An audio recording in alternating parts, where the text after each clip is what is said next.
Entonces, presentando esta va a ser nuestra primera charla del ciclo de charlas que tenemos preparado para este mes. Y queremos darle las gracias a Renato Mío por acceder a dar esta charla de extremidades artificiales para miembro superior. Y Renato Mío es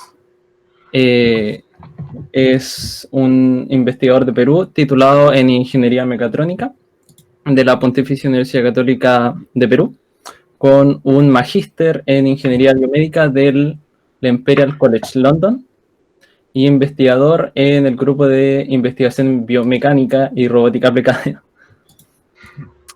Entonces, muchas gracias por estar acá y sin más que decir, voy a empezar. Gracias. Sí, y también bueno, quería agradecer en general a los chicos de MBS de la Universidad Concepción, ¿no? Bruno, que se contactó conmigo, su presidenta, que también está por ahí, y bueno, los demás del MBS. No tengo el placer de conocerlos, pero igual, gracias por invitarme. Bien, voy a empezar con mi charla entonces. ¿Me confirman si se ve este puntero láser, por favor?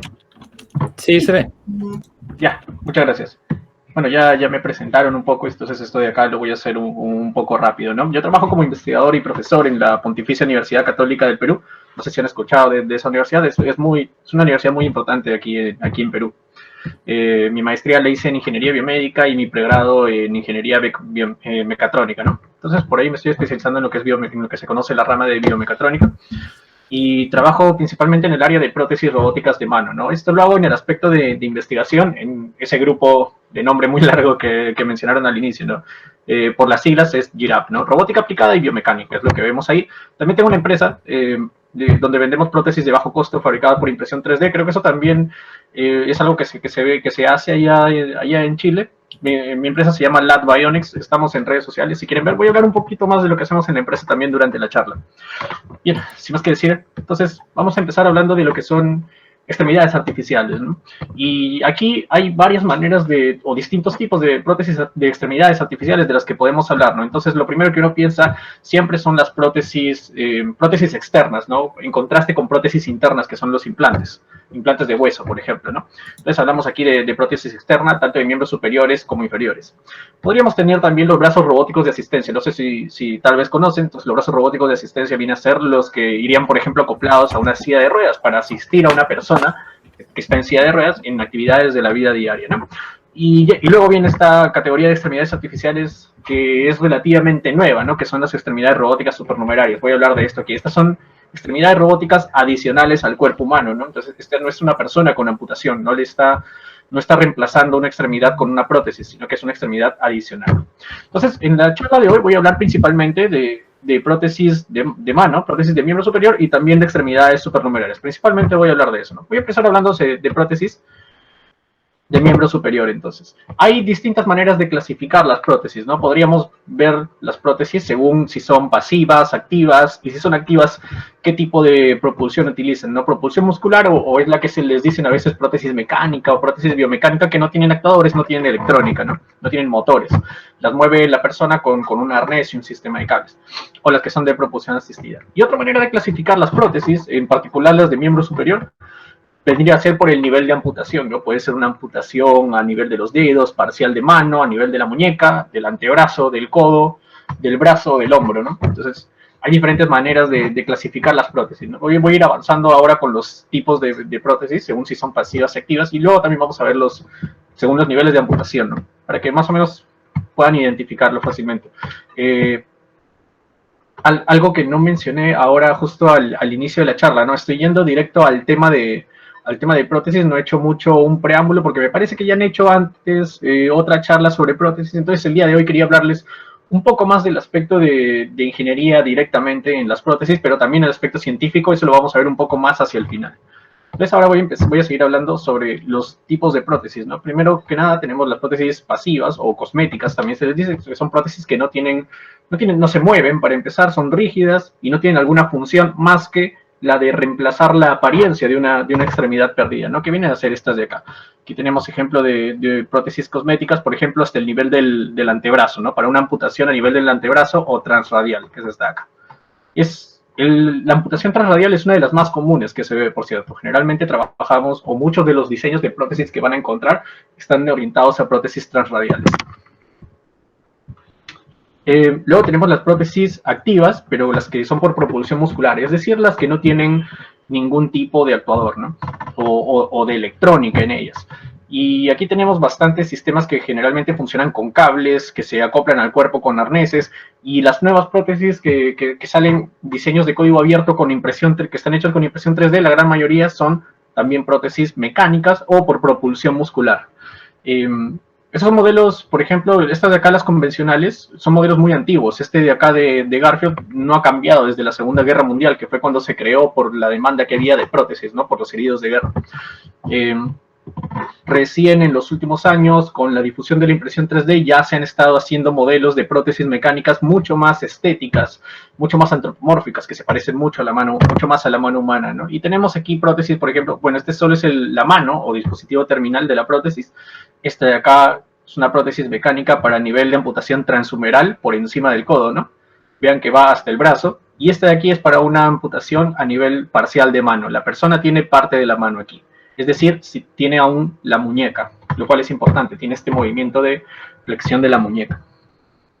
Y luego ya viene en lo que más nos vamos a concentrar en la charla de hoy, que son las prótesis activas con propulsión asistida, propulsión externa, como quieren llamarlo, que principalmente son las mioeléctricas. Las mioeléctricas vendrían a ser las que están controladas por señales de los nervios o de actividad eléctrica de los músculos del muñón o del miembro residual de la persona, y que tienen motores o actuadores para controlar los diferentes movimientos que pueden tener en el codo, ¿no?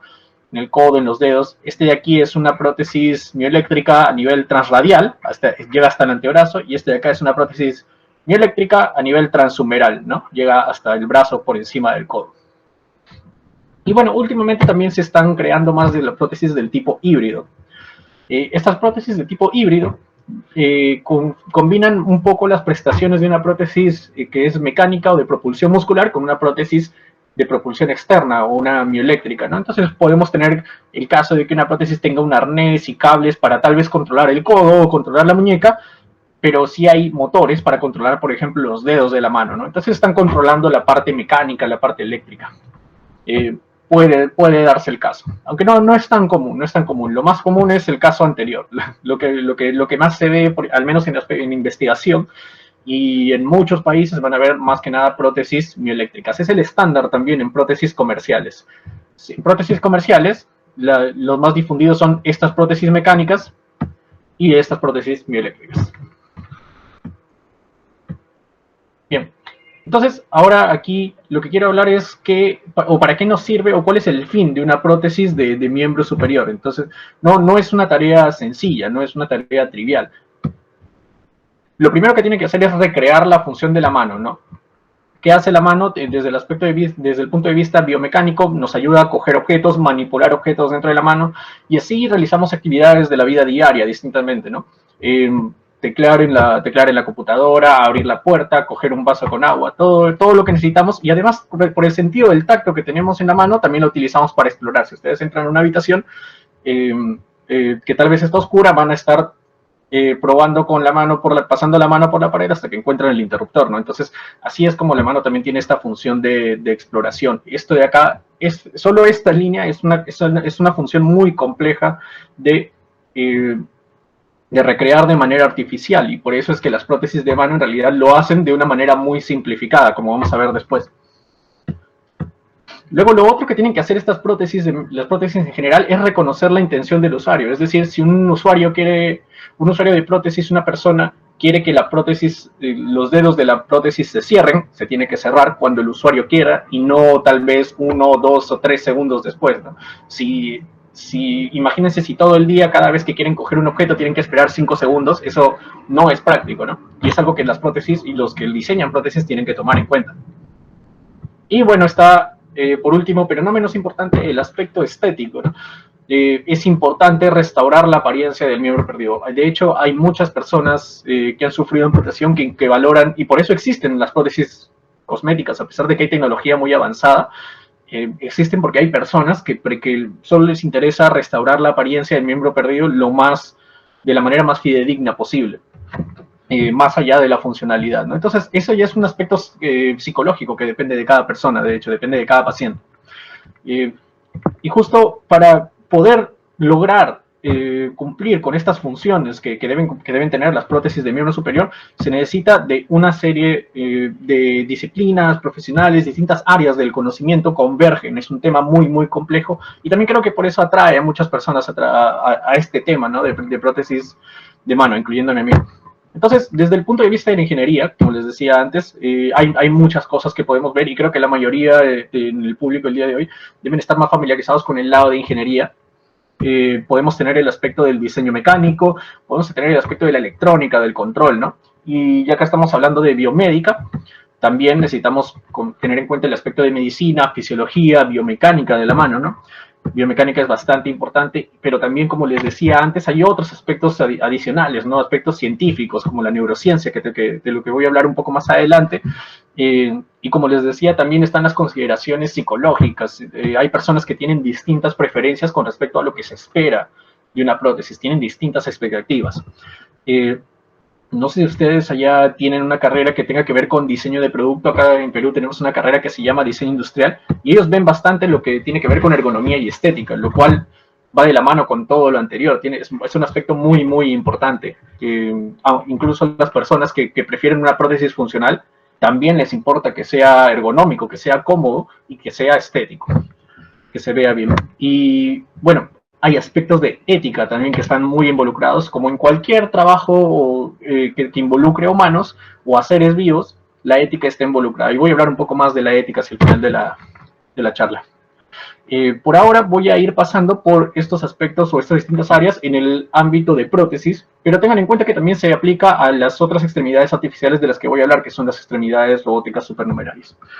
Entonces, primero que nada, si yo quiero recrear la función de la mano, que es lo que mencioné antes, voy a tener que conocer de la biomecánica de la mano, de cuáles son los movimientos que yo quiero recrear artificialmente a través de la ingeniería, ¿no? Entonces, la mano es bastante compleja, no solo los dedos tienen, ustedes saben, ¿no? En el dedo tenemos 3 articulaciones, las tres tienen un movimiento de flexión, y en la base del dedo también tenemos el movimiento de abducción-aducción, ¿no? Entonces son bastantes movimientos por dedo. El pulgar es incluso más complejo. Si agregamos movimientos de la muñeca, todo se vuelve mucho más complejo. Entonces, recrear todo esto, teniendo en cuenta que con la tecnología actual necesitaríamos al menos un motor o un motorcito pequeño por cada uno de estos grados de libertad de la mano, que por cierto son 27 en total, es una tarea muy, muy desafiante, ¿no? Es necesario conocer la biomecánica de la mano de todas maneras para saber cuáles son los movimientos tal vez que son los más importantes que nosotros queremos recrear. Entonces, si nos queremos concentrar en cuáles son los movimientos más importantes de la mano, o mejor dicho, para qué nos sirve la mano, tenemos que pensar en cuáles son los gestos que suelen hacer las manos en las actividades de la vida diaria, porque para eso sirve una prótesis. Y aquí quiero aclarar algo, las prótesis son dispositivos de apoyo. Si una persona tiene una amputación unilateral en un solo lado del cuerpo y tiene que hacer, por ejemplo, y quiere, por ejemplo, servirse un vaso con agua con una jarra, la prótesis es el dispositivo de apoyo. La prótesis sostiene el vaso y la mano sana coge y levanta la jarra para servirse.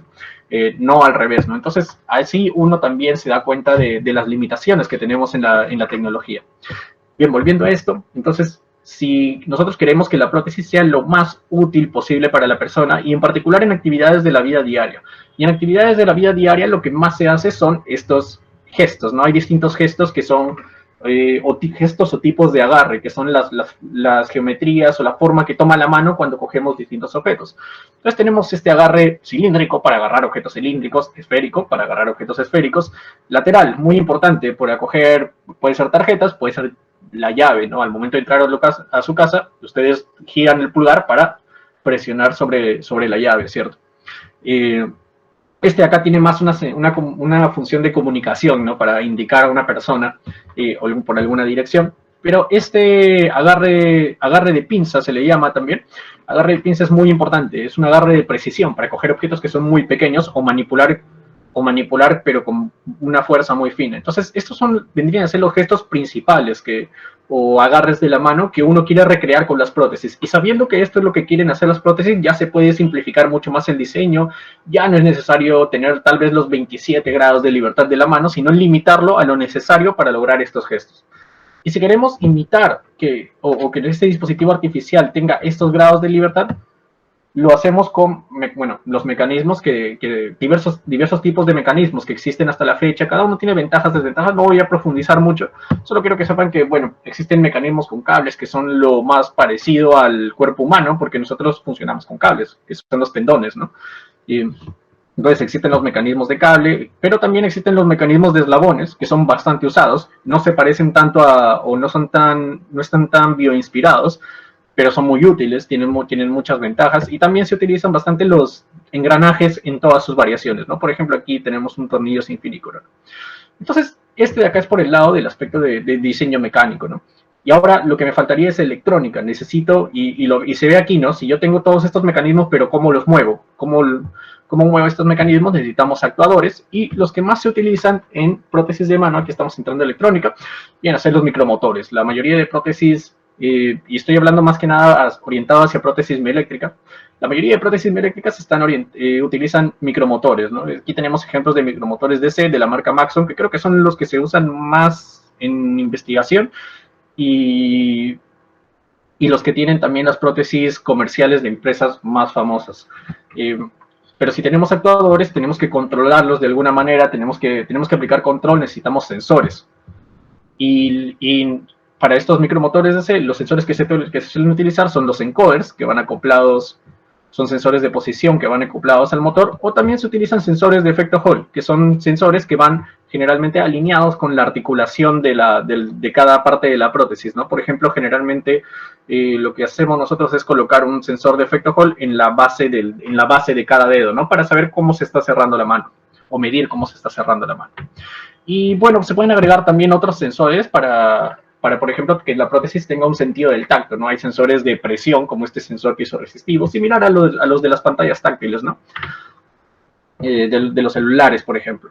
Y entonces ahí nos vamos dando cuenta de que tenemos que tener mecanismos, tenemos que tener toda esta electrónica en las prótesis mioeléctricas. Al final, si ustedes ven una prótesis robótica, una prótesis mioeléctrica tal vez se ve muy compacto, no parece que no hubiera muchas cosas por dentro, pero en la realidad sí necesita del actuador, de los sensores, los mecanismos, y ya se vuelve un poco más complejo, ¿no?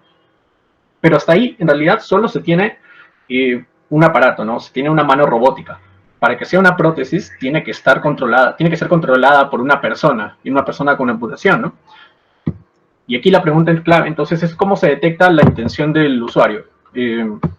Este aquí es un lazo de control, espero que la mayoría esté familiarizado. Si no, lo que significa o lo que representa esto simplemente es que yo quiero llegar a una posición deseada. Las posiciones deseadas en este caso vienen a ser el gesto de la mano. Tal vez yo quiero cerrar la mano, o quiero abrir la mano, pero sea lo que sea, esa es la posición a la que yo quiero que los dedos de la prótesis lleguen, ¿no? Y eso se va a ejecutar en un lazo de control, y es un lazo que incluye a los actuadores, incluye a los sensores de posición que mostré antes, ¿no?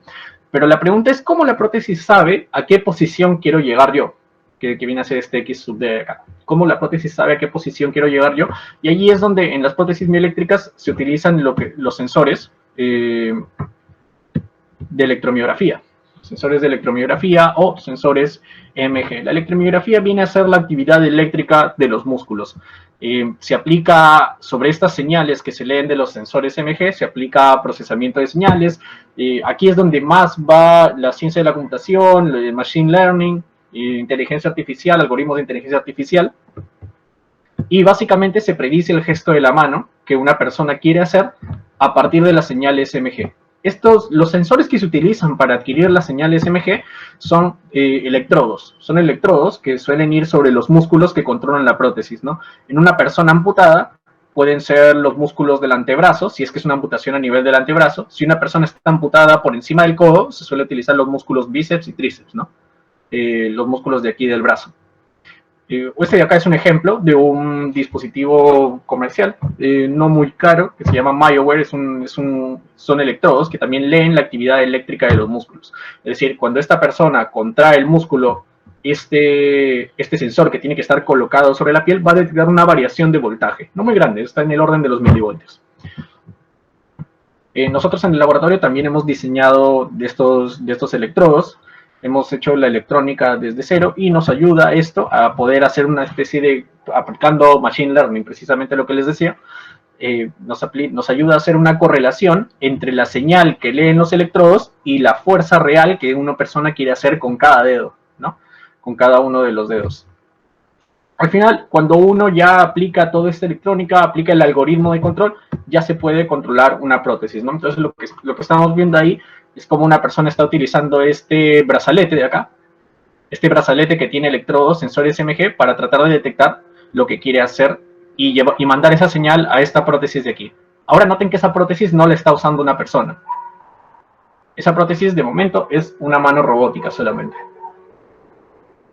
Pero no desmerece el hecho de que está siendo controlada por las señales MG de una persona, ¿no? Que la está usando externamente. Si yo quisiera que esa prótesis la utilice una persona amputada, tengo que diseñarlo para esa persona. Las prótesis se diseñan a medida. Si este es el miembro residual o el muñón de la persona, yo tengo que crearle un encaje protésico, es decir, que la prótesis encaje perfectamente. Y para eso nosotros solemos usar la técnica de escaneo 3D. Utilizamos un escáner 3D como este de aquí y generamos un modelo 3D del muñón o miembro residual, y ya luego de eso ya podemos hacer que la prótesis encaje perfectamente para cada persona, para cada paciente, ¿no? Y ya luego podemos movernos a hacer pruebas con una persona amputada, como aquí. Ese video que están viendo ahí, de hecho, fue la primera prueba que esta persona estuvo haciendo, por eso tenía que concentrarse bastante en contraer los músculos y hacer la contracción correcta para poder cerrar los dedos de la prótesis que está utilizando.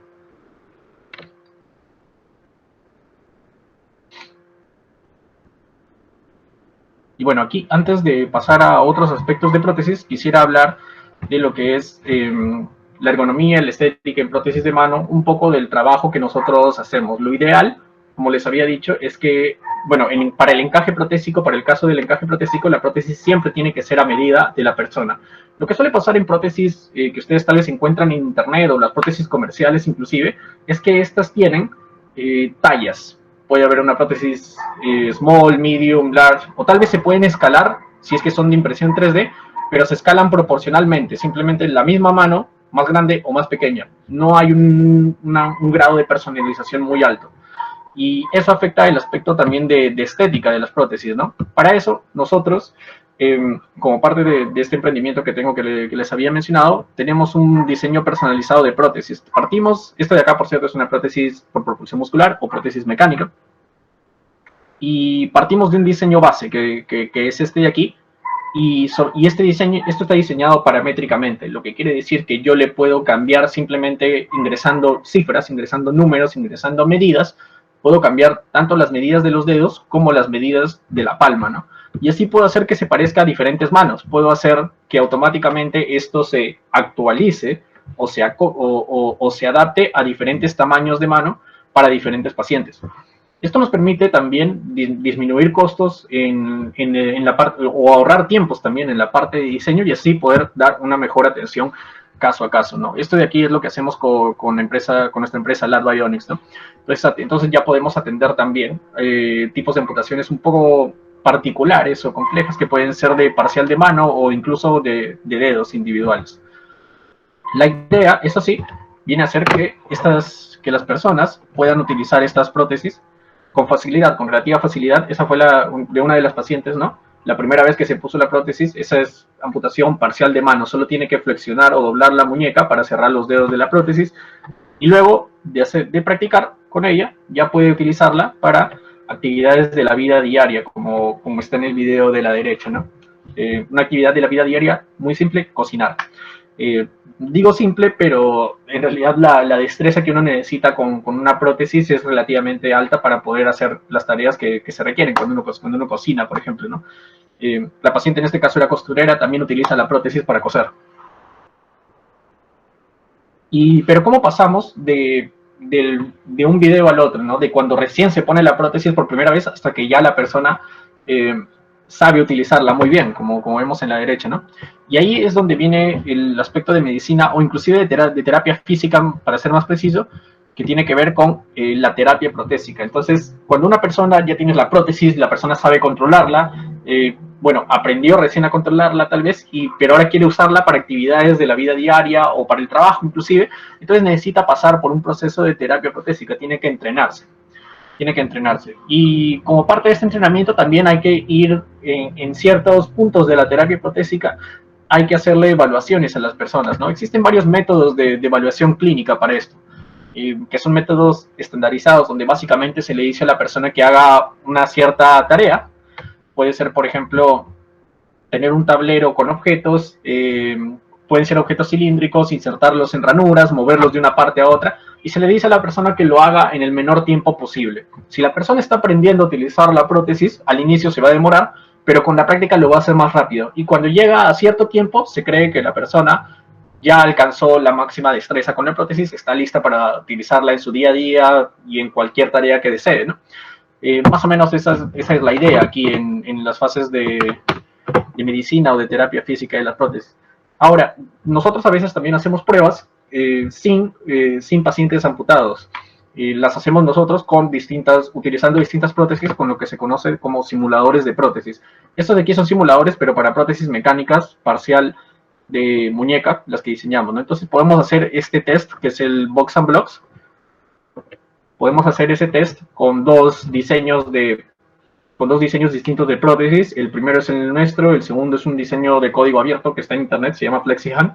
Y haciendo el mismo test, pero con diferentes diseños, podemos comparar tal vez con cuál es más fácil, con cuál se hizo más rápido la tarea, cuál tiene mejor precisión. Es relativamente sencillo, ¿no? Pero así como se puede hacer el Box and Blocks, se pueden hacer otros test clínicos más avanzados utilizando simuladores de prótesis antes de movernos a trabajar con pacientes.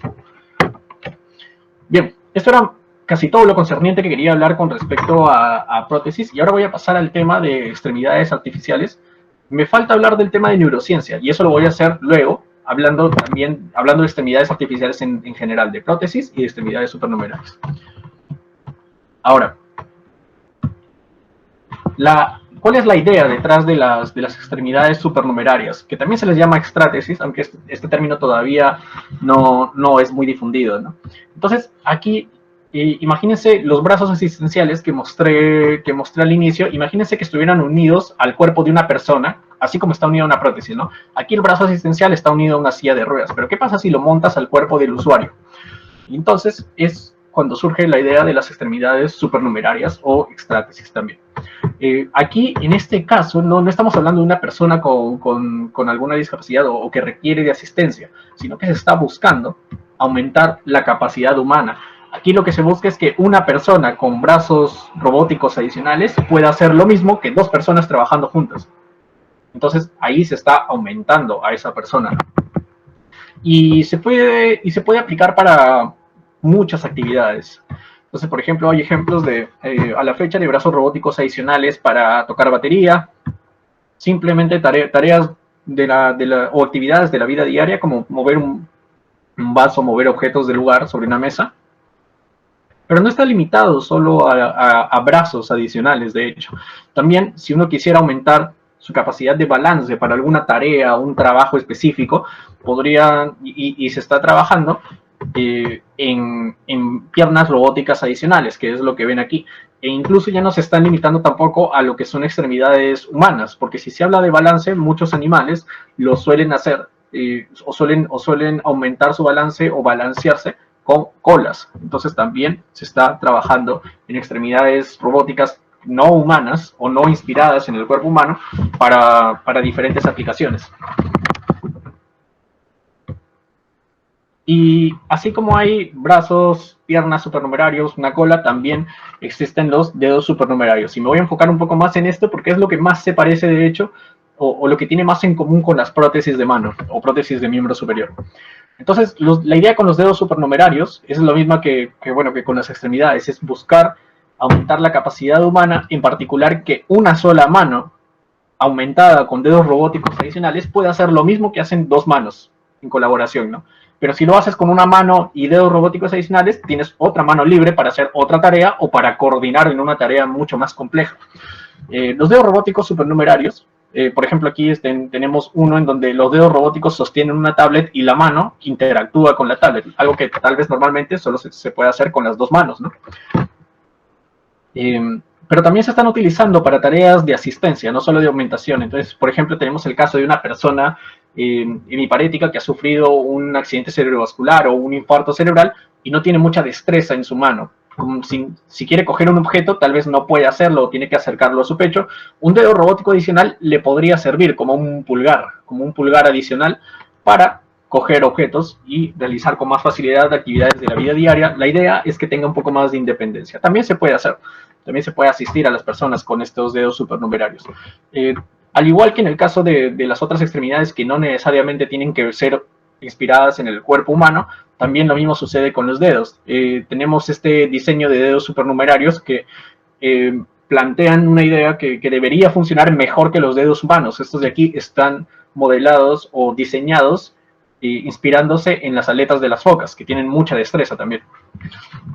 Pero finalmente estos pueden servir para cualquier tarea, ¿no? Pero cualquier tarea aumentada, ¿no? Algo que normalmente no podrían hacer con una sola mano, como sería armar una torre de Jenga, pero cogiendo dos bloques a la vez, ¿no? Cualquier tarea, básicamente. Y aquí es donde ya quisiera empezar a hablar de neurociencia, ¿no? Porque este aspecto de neurociencia del que voy a hablar afecta a estas extremidades supernumerarias y también a las prótesis de miembros superiores, es decir, a las extremidades artificiales para miembros superiores en general. Y es cómo percibe el cerebro a las extremidades artificiales, ¿no? Y aquí hay dos aspectos de neurociencia de los que están involucrados. Al menos, principalmente, voy a hablar de dos aspectos de neurociencia. El primero es el aprendizaje motriz. Entonces, ¿qué es el aprendizaje motriz? Ustedes tal vez, ustedes han aplicado aprendizaje motriz, todos hemos aplicado aprendizaje motriz desde el momento en que nacimos. Es aprender a moverse, aprender a ejecutar un movimiento. Entonces, imagínense que ustedes quieren jugar lanzando dardos. La primera vez que ustedes prueben, tal vez van a darle muy mal, van a darle muy al borde, y van a comenzar a ajustar el hombro, van a comenzar a ajustar la postura del cuerpo y tal vez se van a acercar más al objetivo, pero se van a pasar. Entonces le van a dar un poco más cerca, pero hacia la otra dirección. Van a seguir ajustándose y cada vez se van a acercar más al centro. O sea que en alguna vez, o si tienen suerte, le dan al centro, ¿no? Entonces, ese, por ejemplo, es un proceso de aprendizaje motriz. Una persona aprendiendo cómo moverse para ejecutar una cierta tarea. Y es lo que vemos en deportes, es lo que se ve en el desarrollo también. Por ejemplo, cuando los infantes aprenden a caminar, ese es un proceso de aprendizaje motriz. Cuando aprendieron a montar bicicleta, si es que saben montar bicicleta, también es un proceso de aprendizaje motriz. Y más importante y relacionado a este aspecto, ¿no? El control de las extremidades artificiales, porque es controlar movimientos, eso también es un proceso de aprendizaje motriz. La terapia protésica, que era lo que mencioné antes, la parte en la que un paciente aprende a controlar su prótesis para realizar actividades de la vida diaria, también es un proceso de aprendizaje motriz. Es el cerebro aprendiendo cómo controlar los músculos de manera coordinada para ejecutar una acción.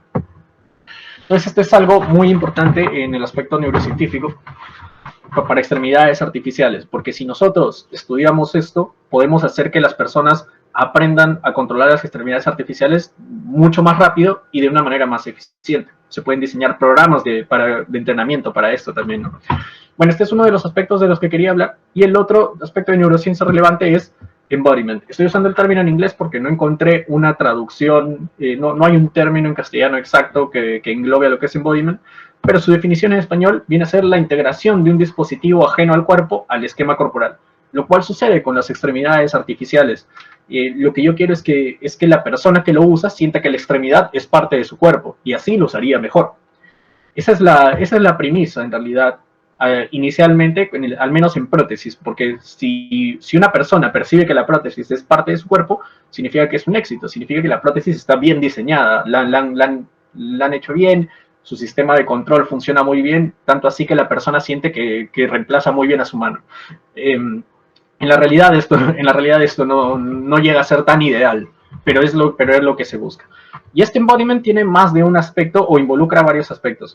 Primero que nada está la autolocalización. Autolocalización significa que cómo yo percibo dónde está una parte de mi cuerpo. El esquema corporal se refiere, por cierto, a cómo mi cerebro percibe a mi cuerpo o lo que es parte de mi cuerpo, ¿no? Entonces, en términos de autolocalización, significa que yo puedo percibir dónde está una parte de mi cuerpo. Yo sé dónde está mi mano, dónde están mis pies, sé dónde están, incluso si no los estoy viendo, ¿no? Lo siento. Y luego está el sentido de pertenencia. Tal vez esto no suene un poco redundante cuando uno se refiere al cuerpo que ya tiene, pero como estamos hablando de extremidades artificiales, lo ideal sería que estas también tuvieran, o que una persona tuviera este sentido de pertenencia sobre ellas también en el futuro, ¿no? Después de que ya se entrenó con esta extremidad artificial. Esto de pertenencia significa que yo percibo que un objeto es parte de mi cuerpo. En el caso de las extremidades que ya tengo, es percibir que mi mano es parte de mi cuerpo, que mi pierna es parte de mi cuerpo. Como les digo, se puede sentir un poco redundante, pero esto es lo que significa. Y finalmente está el sentido de agencia. Y el sentido de agencia significa que yo percibo que puedo controlar las partes de mi cuerpo, ¿no? Entonces, yo sé que tengo control sobre mi mano. Si yo quiero hacer algo con mi mano, la puedo controlar. Tengo sentido de agencia sobre mi mano. Y lo mismo podría ser con una prótesis, una extremidad artificial. Yo tengo agencia sobre ese dispositivo si es que lo puedo controlar bien, ¿no? Sin retrasos en el tiempo, por ejemplo, sin tener que esperar mucho, o que siempre haga lo que yo espero que haga cuando mi cerebro lo ordena, ¿no? Y hay ejemplos en la investigación de neurociencia de cada uno de estos aspectos del embodiment. Por ejemplo, en autolocalización se puede también manipular cómo una persona experimenta estos fenómenos con estos experimentos de neurociencia que se han hecho antes, ¿no? Una persona que utiliza una pinza que extiende el brazo, como ven esta de aquí, tal vez la han visto, a veces la usan en tiendas o almacenes para alcanzar objetos que están a mucha altura. Entonces, si una persona utiliza esto por tiempos prolongados, es posible que su sentido de la autolocalización se altere. Es posible que las personas perciban que su brazo en realidad es más largo de lo que es. Su brazo real, no su brazo con el objeto, ¿no? Le quitas el objeto y la persona percibe que su brazo es más largo de lo que realmente es. Entonces ahí se está afectando la autolocalización. Luego está el sentido de pertenencia. También se han hecho experimentos, como este de acá que es muy famoso, de la mano de hule, donde a una persona se le hace creer que tiene dos manos derechas y se engaña al cerebro con esta ilusión, ¿no? Y bueno, en el caso del sentido de agencia, como les decía, que tiene que ver con que yo siento que puedo controlar partes de mi cuerpo. En el caso de extremidades artificiales, yo debería sentir que puedo controlarla bien, ¿no? Y uno de los avances más recientes y en lo que más se trabaja para mejorar en este sentido de agencia es en las prótesis neuromusculoesqueléticas, que son estas prótesis que ya están conectadas tanto al hueso de la persona, es decir, están conectadas biomecánicamente, no con un encaje protésico que recubre por encima, ¿no? Sino que está conectado directamente al hueso, y también podemos tener conexiones directamente con los nervios, ¿no? Entonces las personas en las que se han hecho estudios y que llevan tal vez algún tiempo utilizando estas prótesis neuromusculoesqueléticas, sienten que tienen mucho control, mucha destreza sobre estas prótesis y las utilizan muchas más horas al día que personas que utilizan otros tipos de prótesis. Bien, entonces, en resumen, tanto el aspecto de aprendizaje motriz y el embodiment son aspectos de neurociencia que deben ser estudiados porque pueden ser la clave también para que las prótesis sean mejor aceptadas por las personas, que aprendan a utilizarlas muy rápido, ¿no? A propósito del aspecto de aprendizaje motriz en extremidades robóticas supernumerarias, ¿no? ¿Por qué es importante? Voy a explicar por qué es importante estudiarlo, ¿no? Utilizando como ejemplo lo que yo hice en mi trabajo de maestría, ¿no? En mi trabajo de maestría lo que yo hice fue estudiar cómo grupos de personas aprendían a utilizar un dedo robótico adicional para tocar piano. En este experimento yo tenía un grupo de personas que no sabían tocar piano y otro grupo de personas que sí tocaban el piano, ¿no? Y ellos tenían que hacer la misma secuencia, y sorprendentemente no importaba en realidad si la persona sabía tocar piano de antes, para saber si era mejor controlando el dedo robótico adicional. En realidad lo único que importaba era la destreza en controlar en la interfaz de control. ¿A qué me refiero con esto? Este dedo robótico adicional que estoy usando aquí en el video, yo lo controlaba con un sensor inercial o sensor de movimiento que tenía en el pie, sobre la zapatilla. Entonces, básicamente con movimientos del pie, yo controlaba ese dedo robótico adicional que estaba en mi mano. Lo que descubrimos de hacer este experimento con personas que no sabían tocar piano y que sí tocaban piano es que en realidad las personas que hacían mejor el experimento eran las personas que tenían más destreza en los pies. Si conseguía un futbolista profesional, tal vez lo hacía mejor que los demás, inclusive, ¿no? Entonces, a partir de esto, podemos afirmar, o al menos como hipótesis, que la habilidad de controlar una extremidad supernumeraria se relaciona a la destreza en controlar la interfaz de control. Entonces, este es un aspecto de aprendizaje motriz muy importante y que nos puede ayudar también a saber cómo enseñarle a personas en el futuro a utilizar extremidades artificiales. Sabemos que tenemos que entrenarlos en la interfaz de control, que puede ser una interfaz de movimiento, puede ser una interfaz muscular, puede ser una interfaz de señales cerebrales, etcétera. Y también es importante estos estudios en aprendizaje motriz porque podemos tratar de prevenir lo que pueden ser efectos negativos en la aumentación robótica que se ha visto que puede haber, ¿no? Tal vez esto suena muy futurista ahora, pero es importante y parte de la tarea de investigación intentar prever cuáles pueden ser las consecuencias. Existe este fenómeno llamado plasticidad maladaptativa que se podría dar si es que las personas si es que las personas usan de manera extendida de estos dedos robóticos supernumerarios, ¿no? Se puede alterar, digamos, cómo el cerebro controla la mano. Entonces, el escenario podría ser que una persona en una industria del futuro está utilizando estos dedos robóticos adicionales para una tarea compleja en un trabajo, ¿no? Puede ser una tarea de ensamblaje, etcétera. Y la persona termina la jornada de trabajo, se quita los dedos robóticos adicionales y se va manejando a su casa, ¿no? Entonces, imagínense que está manejando a su casa y hace algunas maniobras, pero las hace pensando que aún está utilizando dedos robóticos adicionales, pero no los tiene. Podría equivocarse en cualquier movimiento que esté haciendo, podría causar un accidente, ¿no? Entonces, este es el tipo de cosas que tenemos que intentar prever o evitar, ¿no? Y por eso es importante el estudio desde el aspecto de aprendizaje motriz, neurociencia o el impacto en el cerebro. Esto que les digo no es algo de hecho que no sea real o de lo que no haya evidencia. Ya se ha hecho un estudio en el cual las personas que utilizaron por periodos prolongados un dedo robótico adicional, cuando se lo quitaron, tenían menos coordinación en los dedos de la mano, como que se habían acostumbrado a tener 6 dedos. Y entonces cuando quitaban el dedo adicional, los dedos que quedaban tenían un poco menos de coordinación. Es un efecto muy bajo, pero estadísticamente significativo. Entonces es algo con lo que hay que tener cuidado. Y bueno, ahora justo un par de comentarios con respecto a lo que es aumentación robótica, ya casi para terminar. La investigación en estas extremidades robóticas supernumerarias ha estado creciendo exponencialmente en los últimos años, más desde el 2012, al menos esa es mi percepción, porque ahí es cuando salió el estudio del MIT, la primera imagen que mostré de la persona con 2 brazos y un taladro. Eso salió más o menos en el 2010, 2012, y desde ahí ha estado creciendo la investigación en este campo, ¿no? Entonces, así como crece la investigación, también tenemos que preguntarnos cuáles pueden ser las consecuencias de esto. Y de hecho, también ahora último se está hablando de las implicancias éticas de la aumentación humana. Aumentación en diferentes sentidos, no solo la aumentación robótica, pero sí es algo de lo que es mejor prever desde antes, es mejor tener o estudiar la ética desde antes para evitar que, por ejemplo, en el futuro haya personas con mayores privilegios que otros por tener acceso a aumentaciones robóticas. Un escenario un poco futurista, pero igual es algo que se debe prever, ¿no? Y bueno, de todas maneras ya existen varios tipos de aumentación robótica que se están aplicando, ¿no? Desde lo más simple, ¿no? Como esa pinza que les mostré antes, que simplemente extiende el alcance de la mano, hasta los exoesqueletos que aumentan la fuerza, como los que suelen ser usados en el ámbito militar más que nada. Y bueno, muchas otras herramientas que están orientadas a tareas específicas. Aquí lo que hay que preguntarnos tal vez es ¿qué es lo que deberíamos considerar nosotros como verdadera aumentación robótica? En mi opinión, algo en lo que podemos inspirarnos, al menos para esto que yo veo que es aumentación con dedos supernumerarios, es inspirarnos en la gente que está naturalmente aumentada, que son las personas con polidactilia. No sé si ustedes saben o conocen de la polidactilia, son personas que han nacido naturalmente con más dedos. Ahí tenemos en el video una persona que nació con 6 dedos en cada mano y los 6 dedos tienen destreza.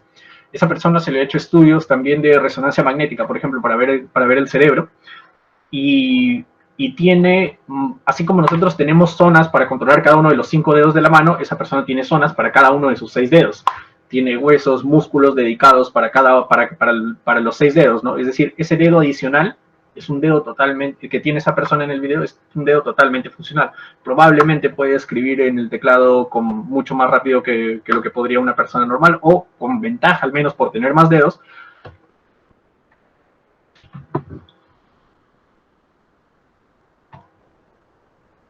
Y pues también esa persona tiene en general capacidades de manipulación o destreza manual aumentada. También tiene ventaja seguro para jugar al FIFA o cualquier juego de PlayStation. Y bien, ya para terminar con la charla, bueno, les he estado hablando de varios aspectos de lo que sería el desarrollo de extremidades artificiales, que pueden ser las prótesis, ¿no? Lo más importante y lo que quería resaltar, aparte de los aspectos de mecánica, electrónica, medicina que hemos visto, ¿no? Está la ergonomía, la estética, biomecánica. No hay que dejar de lado el aspecto de neurociencia y tampoco la ética, ¿no? Lo que he mencionado al final. Lo importante aquí también en neurociencia es conocer cómo o estudiar cómo el cerebro percibe las extremidades artificiales es algo clave para que estas en el futuro sean mejor aceptadas y mejor utilizadas por las personas que las necesiten. Y no solo las prótesis, también las extremidades supernumerarias que se espera que en el futuro estén también utilizándose más en la industria. Eso sería todo por mi charla. Muchas gracias a todos por su atención.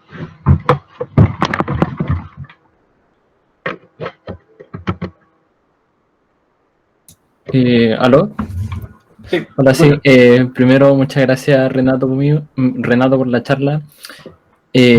Al menos yo quedé como que me iban surgiendo dudas a medida que pasaba la presentación y después al ratito después hablaba y me respondía esas dudas, entonces me quedó como todo muy claro y estoy seguro que los demás también tendrán muchas dudas. Sí, adelante. Sí, yo al menos te quería preguntar cómo se aplicaba el Machine Learning al tema de procesamiento de señales, o sea, ¿para qué se ocupaba ahí en ese caso? Ya, a ver, voy a volver entonces a la diapositiva.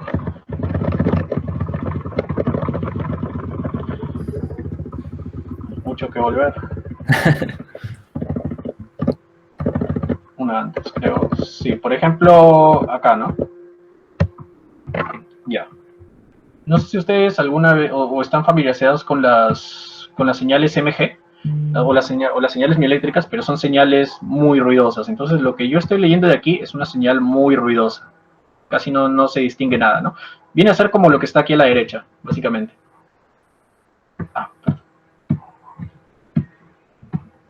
Entonces, en general, estas señales que tienen bastante ruido, yo como sé qué señal corresponde a abrir un dedo o cerrar un dedo, porque estas señales, bueno, esto que ustedes ven aquí ya está procesado, esto es la salida del sistema, pero no es lo que entra aquí. Lo que entra en este MG es prácticamente se ve como ruido y es difícil encontrar los patrones, ¿no? Entonces aquí se utilizan una serie de algoritmos para procesar cada uno de estos canales o cada una de estas señales MG que entran aquí. Aquí es donde se utiliza Machine Learning, se utilizan algoritmos que pueden ser redes neuronales. Hoy en día se utiliza más Deep Learning. En particular, lo que se suele hacer es utilizar algoritmos de Machine Learning de clasificación. Clasificación es lo que más se utiliza aquí en prótesis. Entonces entra todo este ruido y de la clasificación lo que yo quiero saber es qué es lo que quiso hacer la persona. Tal vez quiso hacer un agarre cilíndrico, tal vez quiso hacer un agarre pinza, tal vez quiso hacer un agarre lateral, ¿no? El que era para coger la llave. Entonces, y este clasificador, como les digo, son estos algoritmos de Machine Learning que procesan toda esta señal que está cargada de ruido y de la que es muy difícil leer patrones directamente. Entonces, se entrena un algoritmo para que pueda clasificarlo y que en la salida ya me diga, la persona quiere hacer el agarre cilíndrico, quiere hacer el agarre pinza, quiere hacer el agarre lateral. Básicamente eso sería. Ok. Si hay alguien más que quiera hacer una pregunta, bienvenido sea. Eso. ¿Aló? ¿Se escucha? Sí. Bueno. Gracias Renato por la charla, estuvo bien buena. Te quería hacer unas preguntas, siguiendo por el lado del procesamiento de las señales. ¿Cómo abordan el problema de como movimientos involuntarios que puede hacer la persona en el sentido de que, por ejemplo, si yo estoy sentado y no quiero agarrar nada, no sé, cómo hacen como el entrenamiento para que el software, o en este caso el modelo de Machine Learning, sepa o sea robusto a ese tipo de situaciones? Ah, ya, como artefactos del movimiento se le llama eso. No Ya, necesariamente los o artefactos, pero por ejemplo, si es que yo estoy sentado y no quiero mover la mano, ¿cachai? Entonces, me entonces, imagino ya, que... claro, supongamos que es una persona que ha tenido que tiene amputación, digamos, al nivel del antebrazo, entonces lo que haría sería relajar los músculos del antebrazo, si es que son esos los que controlan la prótesis, ¿a eso te refieres? Porque lo que se puede hacer siempre es también poner una especie de filtro a las señales, ¿no? Una especie de Ujú. filtro o un valor umbral y solamente cuando la persona hace una contracción que es significativa, una contracción fuerte, en ese momento recién se empiezan a leer las señales. Es algo también que se suele hacer. Lo otro, eso sí, es asegurar muy bien la calidad de las señales, ¿no? Por eso es que aquí se ve que la persona tiene que usar un brazalete que yo lo he usado y tiene que apretar un poco. Tiene que Ya, apretar un poco. Si está suelto, va a haber mucho error en la lectura. buenísima. Oye, ¿y esto lo han podido probar como en situaciones reales? En el sentido de que alguien lo use todo el Eh, día y ver qué tanto le funciona. Esto lo hemos hecho como un producto de investigación, entonces todo fue en el laboratorio, ¿no? O sea, Ujú. hubo más pruebas, eh, pero claro, o sea, lo hemos probado el usuario de la derecha es una persona con una amputación, hemos seguido trabajando juntos, hemos hecho más pruebas, pero lo dejamos ahí, o sea, no, porque ahora estamos trabajando en un diseño más simplificado que ese de ahí en cuanto a la prótesis. Esa prótesis, por ejemplo, tiene 6 motores por dentro, ahora Ujú. hemos hecho una más simple que solo necesita un motor para cerrar todos los dedos. Y eso es en lo que estamos Buenísimo. trabajando ahora, justamente. Oye, y la última pregunta es como, ¿cuánto tiempo se demora alguien en tener como un control eficiente de estas prótesis? Así como meses, semanas. Ya. Bueno, control, depende a qué te refieres con control eficiente, porque una cosa es que la persona aprenda a controlar y para eso necesitaría eh, unas 4 sesiones de 2 horas tal vez para que pueda controlar. Hay una curva de aprendizaje para esto. Si yo dibujara la curva de aprendizaje, y voy a rayar aquí, si yo dibujara la curva de aprendizaje, digamos que la persona aprende de 0 al 100%, ¿no? Ujú. Esta es la sesión 1, 2, 3, 4. Digamos que cada una es de 2 o 3 horas. Eh, la persona va a subir bastante al inicio y luego como que ya va a subir bastante lento, ¿no? Hay una curva de Ya. aprendizaje, porque este es un proceso de aprendizaje en motos. Entonces, aquí digamos que la persona ya no se equivoca cuando quiere controlar con los electrodos, pero aún tiene que aprender cómo coordinarse para utilizar la prótesis en actividades de la vida diaria, porque estas prótesis no tienen la misma destreza que nuestra mano, ¿no? Entonces yo puedo saber cómo cerrar la prótesis sobre un objeto, pero si yo quiero hacer un movimiento para el que normalmente giraría la muñeca, si la prótesis no Ujú. tiene muñeca, la persona tiene que aprender que debe coordinar con su hombro, ¿no? Entonces, eh, Ah, entonces ya, hay entiendo. más detrás, hay más entrenamiento que ya a veces no depende del control sobre la prótesis, sino también del resto del cuerpo. Entiendo. Buenísimo. Gracias. Sí, no.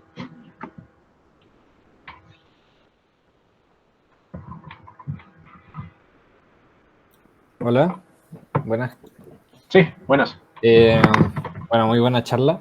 Gracias, gracias. Y también tenía una duda parecida o en la misma línea de lo anterior. Era si es que existe algún tipo de limitación en cuanto a la cantidad de movimientos, si es que una persona tiene una amputación al nivel, por ejemplo, de la muñeca o puede ser un poco antes del codo. Si es que hay movimientos que no se pueden hacer como en la mano, dependiendo de dónde está la amputación. Ya mira, por ejemplo, si la amputación estuviera cerca a la muñeca, el movimiento de rotación del antebrazo o pronación, supinación, que es cuando uno gira la mano sobre su eje, es un movimiento que requiere de todo el antebrazo, no está en la muñeca, es un movimiento que requiere todo el antebrazo. Normalmente las prótesis transradiales, las que están desde la mitad del brazo o que tal vez están cerca al codo, esas amputaciones, algunas prótesis les agregan la rotación a la mano porque la persona no la tiene. Si la amputación estuviera muy cerca a la muñeca, lo más probable es que la persona, con sus propios músculos, todavía pueda girar la prótesis. Pero bueno, hay muchas otras implicancias, ¿no? También desde el aspecto de señales bioeléctricas para controlar la prótesis. Si la persona tiene la amputación en la muñeca, puede controlar la prótesis con sus músculos remanentes en el antebrazo. Si la amputación está cerca al codo, van a tener que usar bíceps y tríceps. Claro, y al nivel de los dedos, por ejemplo, o sea, hacer este movimiento con el índice. ¿Hay algún tipo de diferencia en si es que alguien tiene una amputación antes o después, o es a nivel nervioso, eléctrico? No, sí, porque los músculos que controlan a los dedos de la mano son los del antebrazo, principalmente. Claro. Los del antebrazo suelen controlar esta flexión, al menos la flexión de estas primeras articulaciones de la base de los dedos, ¿no? Hay algunos movimientos más finos, tal vez como los de las articulaciones, las últimas, de los dedos, que sí están controlados por músculos que están contenidos en la mano, ¿no? Entonces, pero sí es importante siempre los músculos del antebrazo para el control independiente de los dedos. Si una persona tiene una amputación ya, digamos, desde la mitad que ha afectado o cerca al codo, ¿no? Entonces ya no va a ser posible diferenciar la intención de mover un dedo independientemente. Y de hecho la mayoría de prótesis no intentan distinguir, porque no es robusto, es propenso a error, no intentan distinguir movimientos independientes de los dedos. Lo que más se suele hacer es clasificar en gestos, como les he dicho, ¿no? Agarre cilíndrico, agarre pinza, así. Porque mover los dedos independientemente requeriría que tú generalmente se hace eso con electrodos invasivos, con electrodos que se insertan por cirugía, para así leer exactamente la señal del músculo correcto. Y eso es algo que no he mencionado, pero los electrodos estos superficiales de los que he hablado en la charla, son de hecho electrodos que no miden un músculo que no miden un músculo independiente, sino un grupo de músculos. Todo lo que esté cerca a su superficie, todo eso lo van a medir. Y por eso es que luego se necesita Machine Learning para hacer clasificación, ¿no? Pero no es que cada señal corresponda a un músculo. Puede haber ruido de los músculos adyacentes siempre. Perfecto, buenísimo. Y una última duda. Quería preguntar cuál es o cómo ha ido la exposición de estas prótesis como al ambiente en general. O sea, si es que se dañan con algo, o sea, no sé, por ejemplo, cuando están expuestas al vapor, por ejemplo, o si es que se mojan, si es que se te da vuelta el café, si es que se dañan como de manera irreparable, o si es que igual tienen como un buen desplante como en las condiciones como diarias. Bueno, con las prótesis mecánicas o las de propulsión muscular no hay mucho problema, porque no hay electrónica involucrada. Claro. Lo único que sí hay que, si son de plástico, como lo que se usa en impresión 3D, sí hay que evitar temperaturas altas, ¿no? Y no temperatura ambiental, la temperatura ambiental no le hace nada, pero si le cae agua hirviendo, por ejemplo, una prótesis de plástico se puede deformar. Es un plástico justo termoformable, ¿no? Del que se fabrica, entonces se pueden deformar. Pero si hablamos ya de las prótesis mioeléctricas, entonces la indicación siempre es, bueno, sí resisten regular al polvo. Todavía nos falta hacer más experimentos en ese aspecto, pero siempre se les indica que no resisten al agua, no son resistentes ni... No me acuerdo cuál era el otro término, pero en general tratamos de hacerlo lo más encapsulado posible y la indicación siempre es a la persona que si va a trabajar con agua, digamos, cualquier tarea que tenga que hacer que involucre agua, que mejor se quite la prótesis o que la recubra totalmente con algo. Perfecto. Buenísimo. Muchas gracias, muy interesante. Sí, de nada.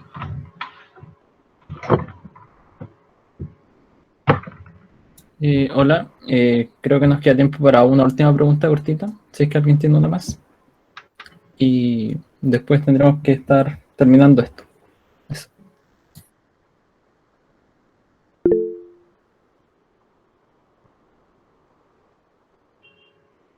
Sí, ahí alguien levantó la mano. Sí, fui yo. ¿Se escucha? Sí, se escucha. Oye, te quería preguntar, ¿qué medidas toman para garantizar la biocompatibilidad en el momento de estar utilizando las prótesis? Para eso. Sí, eso es algo que no lo he mencionado aquí. Voy a volver un poquito. Aunque se ven no sé si ven que esta prótesis de aquí, por ejemplo, está recubierta parece una especie de guante en lo que está recubierto, ¿no? Esa es silicona. Utilizamos una silicona de una marca que se llama Dragon Skin, como piel de dragón. Y de hecho, aquí les hablé del encaje protésico. No mostré el encaje, solo mostré el muñón o el miembro residual de la persona, ¿no? Pero lo que va recubriendo este muñón, siempre, antes de... Claro, yo coloco la prótesis encima del muñón, pero antes coloco una capa de silicona. Y es una silicona de grado alimenticio. Si recubro la prótesis con esa silicona, que de hecho también está en la siguiente, sí, ahí se ve la silicona, de hecho ahí usamos color negro. En esta segunda prótesis es silicona color negro, pero es una silicona de grado alimenticio. Entonces eso es lo que es biocompatible. Siempre lo que está en contacto con la piel de la persona, y si la prótesis va a estar en contacto con comida, debería estar recubierto de un material biocompatible. Aunque también sé que existen ya materiales, si es que lo hacen con impresión 3D, sé que ya existen filamentos de impresión 3D que ya son biocompatibles, o se utilizan otras tecnologías de impresión 3D como resina. Hay resinas que son biocompatibles también, si es que les interesa, ¿no? Por nuestra parte, en cuanto al muñón, lo que creemos que es lo más importante, recurrimos con esta silicona que es hipoalergénica y de grado alimenticio.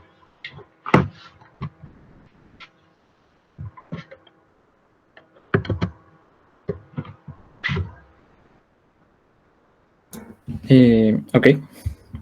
Entonces, para finalizar, de nuevo decir muchas gracias, Renato, por asistir y acceder a tener esta charla. Creo que estuvo muy interesante, creo que los demás igual piensan lo mismo. Y eso, esto es por parte del IMBS UDEC o 6CB de la Universidad de Concepción. Muchas gracias. Sí, no, gracias a ustedes por invitarme. Para mí siempre un placer, y ver que hay gente interesada en este tema, ¿no? Hasta ahora solo he dado charlas para las asociaciones de Perú, o bueno, en general de Perú. Muchas gracias a ustedes por la invitación. De nada. Y eso, esta fue nuestra primera charla de la ciclo de charlas magistrales, y se vienen 2 más. Muchas gracias. Gracias, hasta luego, buenas noches Hasta a luego. todos. Buenas noches.